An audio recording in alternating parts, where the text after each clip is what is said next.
Hi students, today's lesson we will be focusing on angles around a point. Now, some of the real life links, solving real life problems, mechanics, engineering, estimation. Keywords very similar to the ones we've been using for the past two lessons. And the equipment required for this lesson is pen, pencil, paper, and a ruler. Moving into the lesson. Now, with the last lesson, we were focusing on angles on a straight line, and we stated that angles on a straight line always add up to 180 degrees. Now, this lesson, the focus is angles around a point, and that they will always add up to 360 degrees. Now, if you think about it, if you are standing, let's say you're looking straight ahead. If you were to do a full spin, so you were to go all the way around and come back to facing the same direction that you were looking in at the start, that would be called a 360 degree turn. And what that means is you have basically gone round in a full circle. And if you have a look at the angles below, four of those angles together, they create a circle. And that indicates to us that it is a point, and that the angles will always add up to 360 degrees because it's a circle. Now, those angles, they are labeled just A, B, C, and D. We don't know what they are. All we know is that A plus B plus C plus D equals 360 degrees. And as we said, that's because there are 360 degrees in a full turn.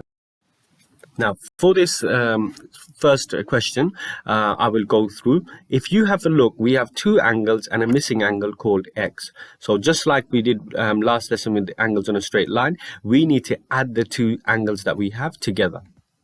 Okay, so we're going to add those two together, and that gives us 205 degrees. Now, just like with the last lesson, we're going to subtract that from something, but not this time. It's not going to be 180 degrees. This time it will be 360 degrees. Okay, we're going to subtract from 360, and that will leave us with 155 degrees. Now we can say that X is 155 degrees, and it's as simple as that. I want you guys to pause the video now and have a go at the question below, and we'll come back together with the answer.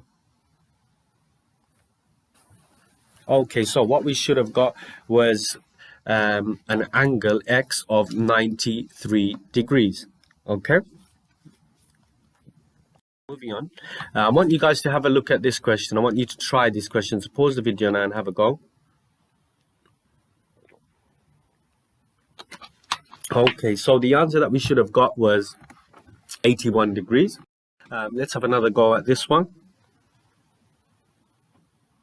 Okay, so the answer we should have got was 145 degrees. Okay, now, how would we answer a question like this?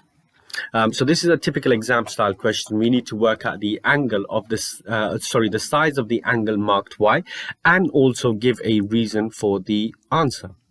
So we only have been given 110 degrees, and there's another one there with a box in the corner. Now, whenever you see this box, we should automatically know that this is a right angle. So we know that because it's a right angle, we know what it is.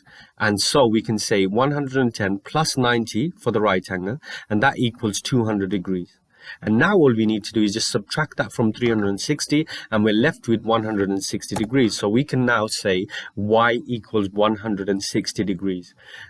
If you notice the 2 in the brackets at the bottom, that is telling us how many marks this question is worth. Now, so far we are on 1 mark. We need to give a reason for the answer, and the general reason is when you see a question like this, because angles around a point add to 360. So you're just simply stating that fact, and you're basically telling the examiner or the person marking your question that you understand that angles around a point add to 360, and that's why your answer is 160 degrees.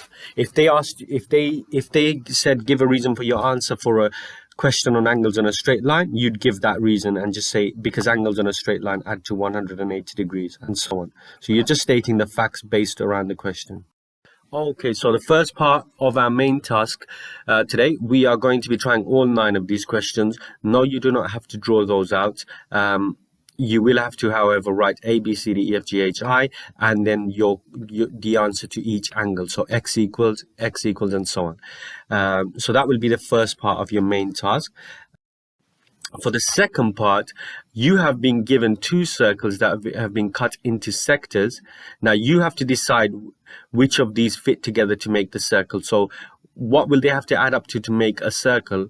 We should already know that they should add up to 360 degrees. So there are two circles.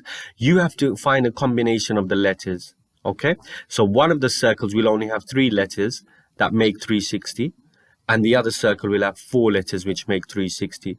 So this is the second part of your main task, and all you need to do is write the combination of letters. So A plus, I'm giving you an example, A plus E plus D could be, and that would be your one circle, but it has to add to 360.